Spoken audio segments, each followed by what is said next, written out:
बुआ सास की अदालत। कपूर परिवार में गरिमा नई बहू बनकर आती है।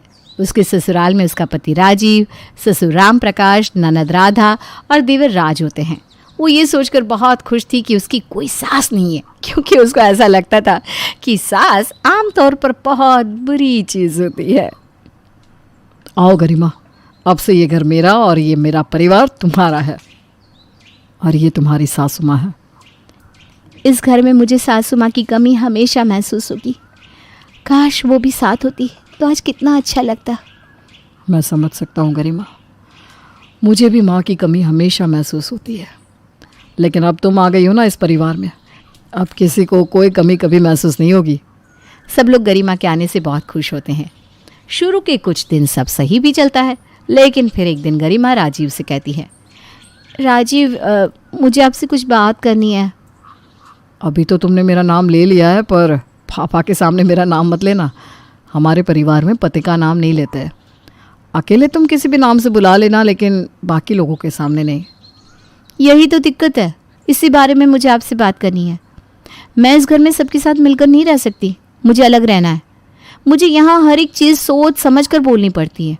मुझसे नहीं होता इतना सब। हर चीज़ की जिम्मेदारी मैं ही क्यों लूँ? अरे ये क्या बोल रही हो तुम? होश में तो हो। सही बोल रही हूँ मैं। मुझे ऐसे सबके साथ रहने की आदत नहीं है। मुझे अपनी प्राइवेसी बहुत प्यारी है और अब मुझे अलग रहना है। तुमसे किसी ने कुछ कहा क्या? कोई बात है तो बताओ, मैं समझा लूँगा, लेकिन ऐसा कैसे तुम? किसी ने कुछ नहीं कहा, लेकिन मुझे डर लगता है कि कभी कभी कहीं मैं ना किसी को कुछ कह दूँ। इसलिए बेहतर यही होगा कि हम लोग अलग चल कर रहें, क्योंकि मैं पूरे परिवार की जिम्मेदारी नहीं लेना चाहती हूँ। अभी अभी हमारी शादी हुई है और अपने से ज़्यादा मुझे तुम्हारे परिवार के बारे में सोचना पड़ता है, उनके लिए करना पड़ता है। अरे मुझे तो अपने लिए टाइम ही नहीं मिलता। नहीं, ऐसे फालतू मैं कहीं और जाकर नहीं रह सकता। कोई बात हो तो बताओ, वरना इस बात को यहीं भूल जाओ। क्या मेरी मर्जी कोई मायने नहीं रखती? अगर मैंने कुछ कहा तो उसको बस ऐसे ही मना कर दोगे? मर्जी सही भी तो हो, और अब मुझे इस बारे में कोई बात नहीं करनी। और हाँ, इस बारे में घर में किसी से मत कहना, यही अच्छा होगा। ये बोलकर राजीव वहाँ से चला जाता है। पर उस दिन से उन लोगों के बीच में इस बात को लेकर तू मैं होती रहती थी। गरिमा, मैंने तुमसे कहा था कि खिचड़ी के साथ दही रख लिया करो। दही क्यों नहीं रखा? आजकल तुम्हारा ध्यान काम में होता ही नहीं है। आप भी तो मेरी कोई बात मानो, मैं तो आपकी हर बात मानती हूँ। जाओ खुद जाकर ले लो दही, मुझे और भी काम है। क्या हो गया बहू, सब कुछ ठीक तो है ना? ऐसे क्यों लड़ रहे हो दोनों? हाँ पापा, सब ठीक है। इसने मुझे एक साड़ी लाने को कहा था, वो मैं भूल गया, इसीलिए थोड़ी सी नाराज़ है। कोई नहीं, मैं कल ले आऊँगा साड़ी। राजीव बात को वहाँ पर टाल देता है। ऐसे ही कई दिन गुजर जाते हैं, पर उनका ये झगड़ा ख़त्म होने का नाम ही नहीं लेता। तो फाइनली एक दिन राजीव अलग घर लेने के लिए राज़ी हो जाता है। अच्छा ठीक है, मैं तैयार हूँ अलग घर लेने के लिए। अब तो लड़ना बंद करो। मैं नहीं चाहता कि ऐसे रोज़ रोज़ घर में लड़ाई हो। मैं कहाँ लड़ रही हूँ? लड़ने पर तो आपने मजबूर किया मुझे। अगर मेरी बात पहले ही मान ली होती तो कितना अच्छा होता। लेकिन कोई बात नहीं, अभी भी देर नहीं हुई है। हाँ पापा, हाँ, सब मेरी गलती है। मुझे बस इस बात की चिंता है कि पापा जब तक बीमार रहते हैं, हम लोग चले जाएंगे तो पापा का क्या होगा? उनके लिए भी तो सोचना मुझे ही है ना। अरे पापा की देखभाल करने के लिए राज और राधा है ना, और फिर हम लोग भी तो आते जाते रहेंगे। कोई शहर छोड़कर थोड़ी ना जा रहे हैं, इसी शहर में दूसरा मकान ले रहे हैं। जब उनको ज़रूरत होगी तो हम दोनों आ जाएंगे। ठीक है, देखते हैं क्या होता है। अगले ही दिन राजीव की बुआ उनके घर आती है। अरे कहाँ है सब लोग? देखो कौन आया है। अरे गंगा बुआ आई हैं। आओ आओ गरिमा, गंगा बुआ जी से मिलते हैं। सब लोग बुआ से मिलते हैं और सभी एक साथ बैठकर बातें करते हैं। मैंने सोचा बहुत दिन हो गए बच्चों से नहीं मिली तो मिल लेती हूँ, और थोड़े दिन अपने भाई के साथ भी रह लूँगी। उसकी तबीयत भी तो ठीक नहीं है। अच्छा किया बहना, तुम आ गई। अब मेरा भी मन लगा रहेगा। बैग अंदर रख दो और आराम से बैठो। बुआ आप बस आराम करो, मैं हूँ ना। हाँ बुआ, आप बस ये बताओ क्या खाओगे? आज तो एकदम स्पेशल खाना बनेगा आपके लिए। अरे नहीं नहीं मेरे बच्चों, कुछ भी बना लो, मैं तो बस तुम सभी के साथ कुछ भी खा लूँगी। और बहू कैसी हो? जी बुआ जी ठीक हूँ। मैं तेरी बुआ जी नहीं, बुआ सास हूँ। बुआ सास बोल। हाँ, क्यों भैया, सही कहा ना? जी बुआ सास। ये हुई ना बात। और बता, कब दे रही हो खुशखबरी? मैं तो सोच के आई हूँ, जाने से पहले तू मुझे खुशखबरी सुना ही देगी। गंगा की बात सुन के गरिमा वहाँ से शर्मा के चली जाती है। राजीव समझ जाता है कि गंगा बुआ वहाँ रुकने के लिए आई थी, इसलिए राजीव गरिमा को कमरे में ले जाता है और कहता है, गरिमा, अभी हमें कुछ दिनों के लिए अपना प्लान पोस्टपोन करना पड़ेगा। ये हमारे घर की बात है। हम बुआ के सामने ऐसे घर छोड़ने की बात नहीं कर सकते ना, वरना वो ना बात का बतंगड़ बना देगी और फिर हम कहीं नहीं जा सकेंगे। अरे यार, इस बुआ सास को भी अभी आना था। ठीक है, सह लेंगे थोड़े दिन, झेल लूंगी उनको। अगले दिन जब सब नाश्ता करने बैठते हैं तो गरिमा खाना परोसते राजीव से कहती है, सुनो ना, वो आपसे मैंने कल साड़ी का फॉल लाने को कहा था, आप नहीं लाए? और मैंने आपसे सैंडल लाने को कहा था, तो हील वाली लेकर आया। पता है ना मैं हील नहीं पहनती हूँ। मेरी बात पर ना बिल्कुल नहीं ध्यान देती हो। अरे वो मैं अरे बहू, तुमने अपने पति से तो अपनी पसंद नापसंद की सारी उम्मीदें लगा रखी है, पर कभी पति से पूछा कि उसे क्या पसंद है? चावल वाली खीर का दीवाना है मेरा भतीजा, कभी खिलाई उसे बनाकर? नहीं तो, मुझे तो पता ही नहीं था। पता करना पड़ता है। जाकर बना कर लाओ। आजकल की बहुओं का बस यही है, पति जोरू का गुलाम बनकर रहे लेकिन खुद पति के लिए कुछ नहीं करेगी। ओके बुआ सास, अभी बना कर लाती हूँ। गरिमा किचन में जाकर खीर बनाने लगती है और मन ही मन कहती है, ये बुआ सास का तो कुछ करना पड़ेगा। ज़रूरत से ज़्यादा ही मेरी सास बनने की कोशिश कर रही है। काफ़ी देर बाद गरिमा खीर बना कर ले आती है और सभी को परोसती है। ये खीर है? तुम इसे खीर कहती हो? चावल दूध का कोई हिसाब नहीं, चीनी तो पता नहीं डाली भी है या नहीं। राम राम राम। एक मेरी भाभी बनाया करती थी खीर कि बस उंगलियां चाटते रह जाओ, और एक खीर ये है कि जो गली का कुत्ता तक ना खाए। ऐसी तो कोई बात नहीं है, ठीक ही है खीर। मुझे तो अच्छी लगी बुआ जी, गरिमा ने इतने प्यार से जो बनाई है। पत्नी से डरता है क्या, जो सच बोलने में शर्मा रहा है? अच्छा ना लगे वो मुंह पे बोल दिया कर। ऐसे अपने ही घर में डर के क्यों रहेगा तू? अरे नहीं, ऐसी बात नहीं है, खीर सच में मुझे अच्छी लगी। गरिमा कुछ नहीं बोल पाती और पैर पटकती हुई अपने कमरे में चली जाती है। फिर अगले दिन जब गरिमा अपने कपड़े धो रही थी तो गंगा उसके पास आती है। अरे बहू, ये तू कैसे कपड़े धो रही है? ये कौन सा तरीका है कपड़े धोने का? क्या हुआ, आप इतना गुस्सा क्यों कर रही है? भाभी सही से तो धो रही हैं कपड़े। हाँ बुआ सास, अब क्या हुआ इसमें? राम राम राम, कैसा ज़माना आ गया है। आजकल की बहू तो किसी की इज्जत करना ही नहीं जानती। अब क्या हुआ बुआ, क्या बात है राधा? अरे तेरे घर में सब इस बहू के चमचे हैं, कोई उसकी गलती ही नहीं देखता। गरिमा ने कुछ कहा क्या आपसे बुआ जी? अगर कुछ कहेगी तो मैं इसकी सुन के बैठने वाली हूँ क्या? अरे मेरे आगे कोई बोल जाए इतनी हिम्मत किसी में नहीं है, लेकिन इसको तो कपड़े तक धोने नहीं आते। तुम खुद देखो राजीव बेटा, कपड़ों में अभी भी कितना सारा साबुन लगा है। अगर नहीं निकाला गया तो सारे कपड़ों पर सूखने के बाद निशान रह जाएंगे। बताओ, अब ये सब भी क्या ससुराल वाले सिखाएंगे? अरे कोई बात नहीं बुआ जी, आप जाओ, मैं गरिमा को समझा दूंगा, आगे से ऐसा नहीं करेगी वो। अब तुम समझाओगे मुझे कि कपड़े कैसे धोने हैं? कोई भी आकर मुझे ज्ञान दे रहा है। गरिमा कपड़े की बाल्टी में पैर मारकर अपने कमरे में चली जाती है। ये क्या तरीका था? ऐसे तो बुआ जी सब समझ जाएंगे, थोड़ी तो शांति रखो तुम। तो समझ जाने दो, उनकी वजह से मैं अपना काम करने का तरीका नहीं बदलने वाली। और तुम ये बताओ, तुमने अलग रहने के बारे में क्या सोचा है? मुझे अब्बू और सास की बातें बर्दाश्त नहीं होती। वो बिना बात के मेरे हर काम में कमी निकालती रहती है। मैं अब यहाँ नहीं रह सकती। गरिमा, मैंने तुमसे कहा था ना कि बुआ के जाने के बाद इस बारे में हम सोचेंगे। तुम रोज रोज एक ही बात लेकर क्यों बैठ जाती हो? थोड़ी तो समझदार बनो। एक बार बुआ को जाने दो, फिर मैं बात करता हूँ ना सभी से, तब तक तो तुम शांत रहो बस।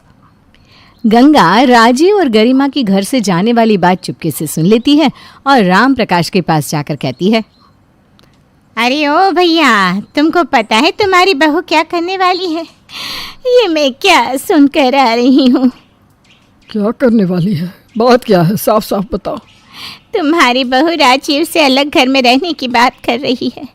तुम सारा दिन कहाँ रहते हो भैया? तुम्हारे घर में क्या चल रहा है तुमको ही खबर नहीं रहती। राजीव उसकी बात मान कैसे गया आखिर? ऐसा नहीं हो सकता गंगा, मुझे अपने बेटे पर पूरा विश्वास है। वो कभी घर से जाने के लिए सहमति नहीं होगा। अपने बीमार बाप को छोड़कर नहीं जाएगा वो।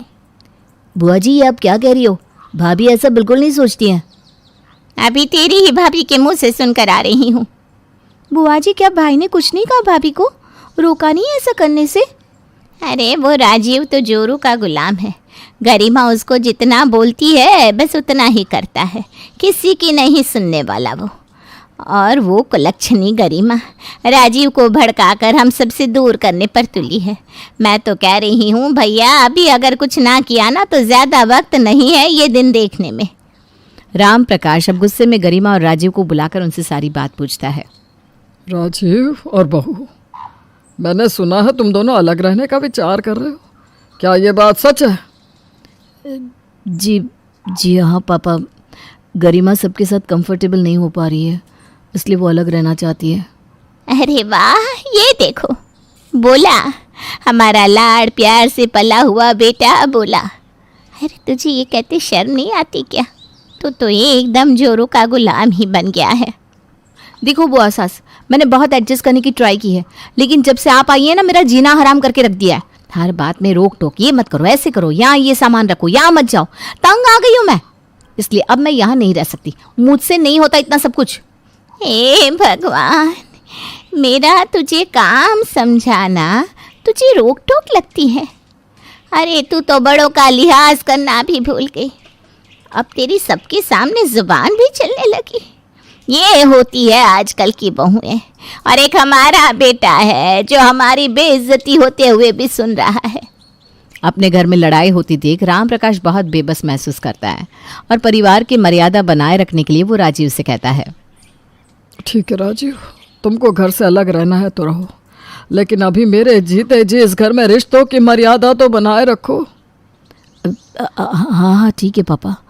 जब गरिमा भी अलग रहेगी तो उसको भी समझ में आ जाएगा रिश्ते क्या होता है। और गरिमा, मुझे 1 हफ्ता लगेगा दूसरा घर ढूंढने में, तब तक तुम अकेले रहने की आदत डाल लो। हाँ डाल लूँगी, मुझे कोई दिक्कत नहीं है। कुछ दिन ऐसे ही छोटी मोटी कहासुनी चलती रहती है और राजीव के घर छोड़कर जाने में बस 2 ही दिन बचे होते हैं। तब गंगा परिवार के साथ एक अच्छा समय बिताने के लिए सबको मूवी देखने का आइडिया देती है। सब जाने के लिए तैयार होकर बाहर खड़े होते हैं। तब बुआ, मेरे पेट में दर्द हो रहा है, मैं मूवी देखने नहीं जा पाऊंगा। अरे आपने बताया नहीं और अचानक क्या हो गया? आप ठीक तो है ना? लगता है अब मेरी सबके साथ मूवी देखने की इच्छा ही रह जाएगी। खैर बाकी सब चलो। गरिमा तुम भी चलो, राजीव तुम घर पे रहकर आराम करो। नहीं बुआ सास, मैं राजीव के साथ घर पर रहूँगी। उनकी तबीयत ठीक नहीं है तो अकेले कैसे छोड़ दूँ? आप लोग जाओ। ठीक है, जैसा तुमको सही लगे। सबकी जाते ही राजीव बिल्कुल सही होकर खड़ा हो जाता है। अरे तुम्हारे पेट में तो दर्द था ना, इतनी जल्दी कैसे सही हो गया? चलो एक बार डॉक्टर को दिखा देते हैं। नहीं, मैं जानबूझकर नहीं गया, तुमको अकेले रहना था ना। आज घर पर कोई नहीं है तो अकेले रहने की प्रैक्टिस ही कर लो। देख लो कैसा लगेगा सबके बिना, और इससे अच्छा मौका क्या ही मिलेगा तुम्हें। हाँ क्यों नहीं, ये तो बहुत अच्छा किया। आज पूरा दिन बस मैं आराम करूँगी। वो दोनों साथ में समय गुजारने लगते हैं। तभी गरिमा किचन में कुछ लेने जाती है तो अचानक राजीव की सीढ़ियों से गिरने की आवाज़ आती है। वो फौरन दौड़कर राजीव के पास जाती है। वो ज़मीन पर गिरा बुरी तरह दर्द से कराह रहा था। अरे राजीव, ये कैसे हो गया? कोई है भी नहीं घर पर, मेरी मदद करो। रुको राजीव, मैं अभी एम्बुलेंस को बुलाती हूँ। अरे भगवान, मेरी टांग टूट गई, बचाओ गरिमा, जल्दी बचाओ, एम्बुलेंस, बहुत दर्द हो रहा है, किसी को मदद के लिए बुलाओ, मैं खड़ा भी नहीं हो पा रहा हूँ। अब मैं क्या करूँ, एम्बुलेंस वाला भी जल्दी नहीं आ पाएगा। हे भगवान मेरी मदद करो। राजीव कोशिश करो उठने की, हमें खुद ही हॉस्पिटल जाना होगा, यहाँ कोई नहीं है मदद के लिए। गरिमा की हालत राजीव को ऐसा देखकर बहुत ख़राब हो जाती है और वो बहुत घबरा जाती है। तभी उसे गंगा की आवाज़ सुनाई देती है। राजीव, हाय मेरे बच्चे को क्या हो गया? गरिमा, ये क्या हुआ राजीव को? आखिर ये सब हुआ कैसे और तुम कहाँ थी? बुआ सास जल्दी से राजीव को हॉस्पिटल ले चलो ना, वो सीढ़ियों से गिर गया। प्लीज़ बुआ सास, बाकी सब मैं बाद में बताऊंगी, अभी उनको हॉस्पिटल ले चलो, उनको बहुत दर्द हो रहा है। बहू तुम्हारी कोई मदद नहीं करेगा, अकेले ले जाओ अपने पति को। वैसे भी जब अकेले रहोगी तो सब तुमको ही देखना है। जाओ सब अपने अपने कमरे में, कोई नहीं मदद करेगा। अब रहना ही अकेले है तो सब अपने आप ही करो। प्लीज़ बुआ सास मेरी मदद कर दो, एम्बुलेंस वाले ने भी आने से मना कर दिया। प्लीज़ बुआ सास मदद करो, अगर इनको कुछ हो गया तो। नहीं नहीं नहीं, कोई तो मेरी मदद करो। राजीव मुझे माफ़ कर दो। पिताजी, मैंने अलग रहने के लिए आप लोगों को कहा, पर मुझे समझ में आ गया है कि परिवार का होना क्यों ज़रूरी है। लेकिन अभी आप लोग मेरी मदद कर दो, राजीव को बचा लो, उसको कुछ नहीं होना चाहिए।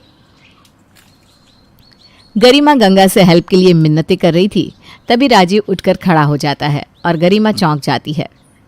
चौंको मत गरिमा, मैं बिल्कुल ठीक हूँ। ये तो नकली खून है। मैं तो बस ये देखना चाहता था कि अकेले रहने पर अगर कोई ऐसा हादसा हो गया तो तुम कैसे संभालोगी, क्योंकि अगर कभी ऐसा हुआ तो तुम क्या करोगी, ये देखना था मुझे। बहू, अगर आज राजीव सच में सीढ़ियों से गिरा होता तो शायद कोई अनहोनी हो सकती थी। खैर, तुम जाओ, अपना सामान बांधो और जाओ अलग रहने, हमें कोई दिक्कत नहीं है। तुम दोनों अलग जाकर रह सकते हो। चलो गरिमा, सामान पैक करो। मुझे माफ़ कर दो पापा जी, मैं समझ गई हूँ कि अकेले रहना मेरे बस की बात नहीं है। मैं अब हमेशा आप सबके साथ रहूँगी। अगर ये बात आज सच होती तो शायद मैं राजीव को हमेशा के लिए खो देती। I am really very sorry पापा जी।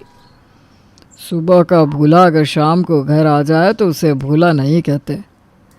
पर आप लोग इतनी जल्दी वापस कैसे आ गए? क्योंकि ये गंगा बुआ का प्लान था। वो उस दिन यूं ही नहीं आई थी, मैंने ही उन्हें बुलाया था ताकि वो तुम्हें रोकने में मेरी मदद कर सके। हाँ बहू, मुझे माफ़ कर दीजिए बुआ सास। गरिमा को अपनी गलती का एहसास है, ये जानकर सब बहुत खुश होते हैं और गंगा गरिमा को गले लगाकर माफ़ कर देती है और सब खुशी से एक साथ मिलकर रहने लगते हैं।